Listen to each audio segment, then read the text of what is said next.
Olá, família Frei Anselmo, tudo bem? Tudo na paz? Eu agradeço o carinho de estarmos juntos. Peço encarecidamente que vocês compartilhem o conteúdo desse canal maravilhoso. Clique no curtir, no compartilhar, porque o assunto espiritismo fica em alta em voga no YouTube, não só aqui no canal do Frei Anselmo, tá bom? E a lição de hoje é uma preciosidade, vocês podem ter certeza. Eu peço que vocês também, se possível, leiam no livro ou baixem da internet essa lição, leiam na íntegra, que vocês vão ver que coisa maravilhosa. Sabe que nessa questão, onde o Emmanuel comenta a questão 938 do Livro dos Espíritos, nessa lição é algo assim muito do nosso íntimo, do nosso dia a dia. Vocês viram aí, lição 31, veneno. Sabe por quê? Esse veneno é algo muito presente na nossa corrente sanguínea espiritual, vamos dizer assim.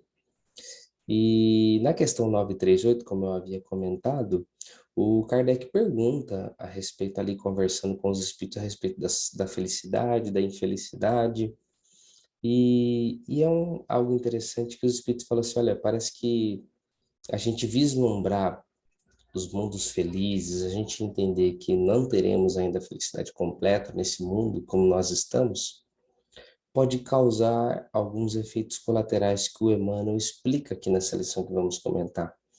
Então, se a gente fica muito frustrado experimentando as dificuldades desse mundo ainda em desenvolvimento, podemos estar ingerindo esse veneno terrível. E que veneno é esse, Tiago? É o veneno do pessimismo, do pessimismo. Você já alguma vez sentiu o sabor desse veneno amargo? Olha, o Emmanuel diz assim que esse veneno aqui na lição 31, ele transfigura o pensamento. Quando ele começa a circular no nosso corpo espiritual, quando a gente começa é uma desconexão, né? Entre do que a gente gostaria que acontecesse, às vezes do nosso esforço, da nossa dedicação, mas a gente sofre da ingratidão, sofre às vezes que a gente não vê acontecendo da maneira como a gente esperava, a gente entra nesse clima de pessimismo, esse veneno gerado é tão grave, esse sentimento tão grave, a ponto da espiritualidade vir explicar e detalhar esse sentimento para nós, o que acontece. Ela diz assim, que o Emmanuel diz assim, que ele começa a mudar os nossos pensamentos, transfigurar os nossos pensamentos. E vai jogar a gente para uma zona de desequilíbrio. Desequilíbrio. O pessimista, você conhece alguma pessoa assim, que é aquele pessimista de carteirinha? Pode ter certeza, ela vive numa zona de desequilíbrio. Isso é um veneno, é uma doença. A gente precisa imensamente combater isso. Olha só, Emmanuel diz assim, ó, a vítima não mais enxerga o bem. O pessimista, ele fica cego. Ele mexe na nossa visão, no nosso entendimento do que acontece à nossa volta, nós compreendermos a qualificar os fatos que estão acontecendo à nossa volta. Então a gente começa não mais a enxergar. Enxergar, sabe o quê? O bem, algo tão importante a gente entender como o bem se relaciona conosco, parece que a gente perde esse sentido. E a gente começa a enxergar o quê? O mal. Tudo parece que é o mal que está agindo. Daí esse sentimento de pessimismo. Olha só. Então ele mexe na nossa compreensão das coisas. Emmanuel diz assim, a gente começa a trocar. Onde são coisas boas, a gente vê coisa ruim. Onde tem virtude, a gente começa a ver delírio, escárnio, a gente começa a ver desrespeito à própria natureza. Olha só, a própria natureza começa a ser desprezada pelos nossos sentimentos, a nossa compreensão, porque a gente não entende o que está acontecendo. A gente coloca só os óculos do pessimismo, enxerga todos os acontecimentos pelos olhos do pessimismo, e a gente não consegue entender que a providência divina está agindo. Você vê que coisa? Quem diria que a alma mais santa, mais pura, né? Realmente só uma alma muito à frente do nosso tempo, poderia compreender, enxergar Jesus ali sendo torturado e morto como algo santo. Quem de nós poderia imaginar uma coisa dessa, né? Então, realmente, quando a gente enxerga só pelo lado humano, parece que com esses olhos do pessimismo a gente ia cair na conversa do Pedro. Ó, Senhor, para com essas ideias de cruz, saia por esse caminho, né?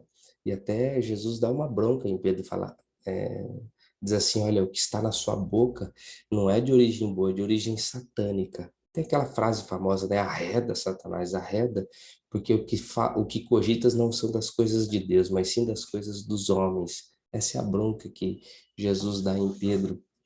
Quer dizer, ele estava com aquele pensamento pessimista. E aí Emmanuel diz assim, ó, esse veneno invade os ouvidos, procurando a maldade.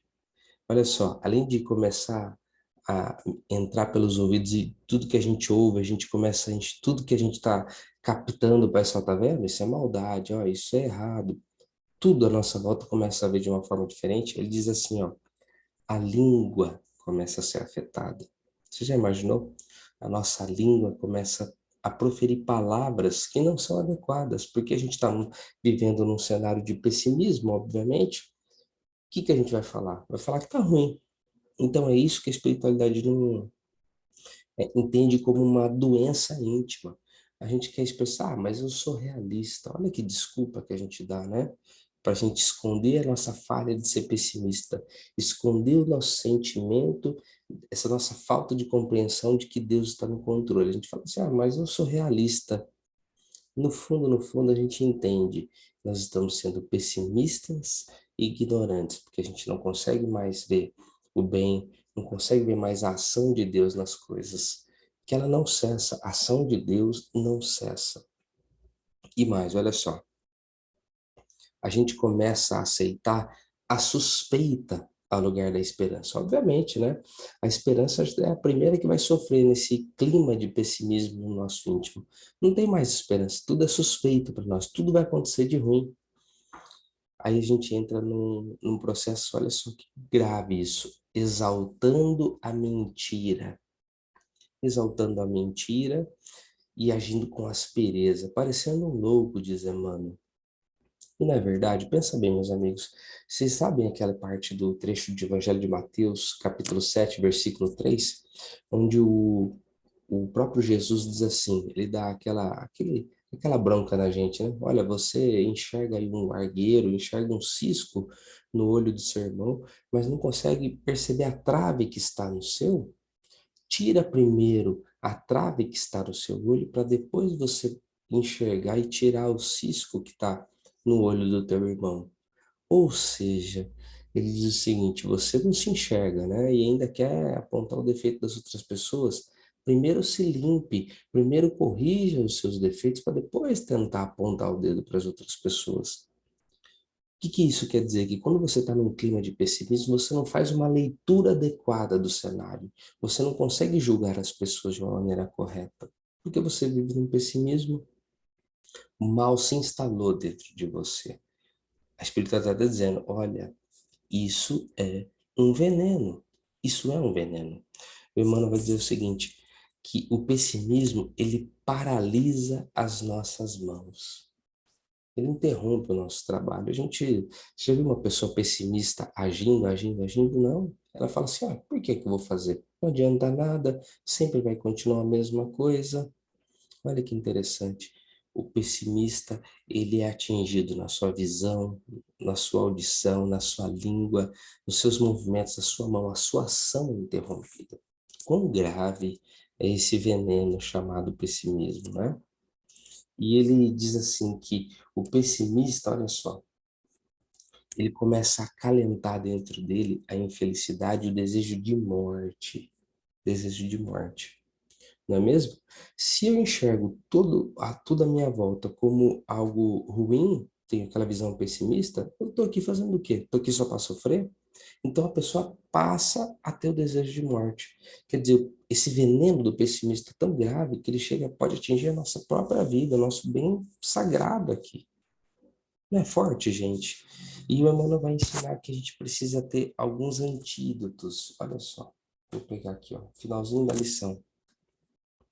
Prestem atenção como a gente faz para se livrar desse veneno terrível.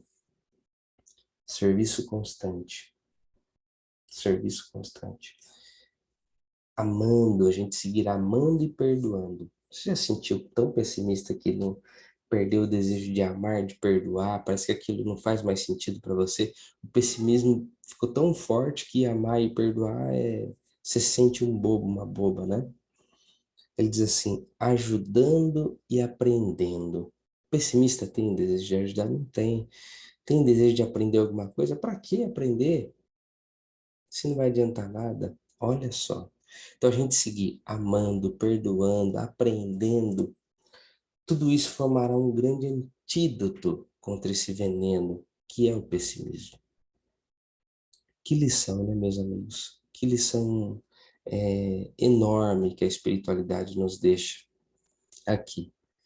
E eu, refletindo aqui, se você não tem esse veneno dentro de você, você conhece alguma pessoa que sofre muito com esse sentimento terrível que bate as portas do nosso coração, posso convidar você, pedir a sua gentileza de fazer uma oração por essa pessoa, pelo nosso coração e também pelo coração dessas pessoas que são vítimas, como Emmanuel coloca aqui, desse sentimento terrível que se instala no nosso interior, que é o pessimismo. Então vamos, pessoal, vamos fazer uma oração por aquelas pessoas que você sabe que está aprisionada nesse sentimento. E também, Senhor, imunize, eu peço humildemente, imunize o nosso coração do pessimismo, de não desejar ajudar, de não desejar trabalhar. Pelo contrário, Senhor, nos incentive cada vez mais a continuar amando, perdoando, trabalhando constantemente e não abandonar a nossa missão. Senhor Jesus, muitas pessoas não conseguem nem orar. Por isso, que as nossas orações, as nossas energias sejam direcionadas aos seus corações, sustentando. Envolve ela, Senhor, num pensamento, numa intuição, num sopro de energia, para que elas saiam, Senhor, desse círculo vicioso, desse veneno maldito que está invadindo o seu corpo físico e o seu corpo espiritual, que é o pessimismo. Pai nosso que estais nos céus, santificado seja o vosso nome. Venha a nós o vosso reino, seja feita a vossa vontade, assim na terra como no céu. O pão nosso de cada dia dá-nos hoje, Senhor. Perdoe as nossas dívidas, assim como nós perdoamos a quem nos tem ofendido. Não nos abandoneis, Senhor, nas tentações, e livra-nos de todo mal. Que assim seja, graças a Deus. Ave Maria, cheia de graça, o Senhor é convosco. Bendita sois vós entre as mulheres, e bendito é o fruto do vosso ventre, Jesus. Santa Maria, Mãe de Jesus, rogai por nós, os pecadores, agora e na hora de nossa passagem. Que assim seja. Graças e graças, graças a Deus. Pessoal, muito obrigado por estarmos juntos. Que esse veneno seja devidamente extirpado dos nossos corações. Um abração a todos.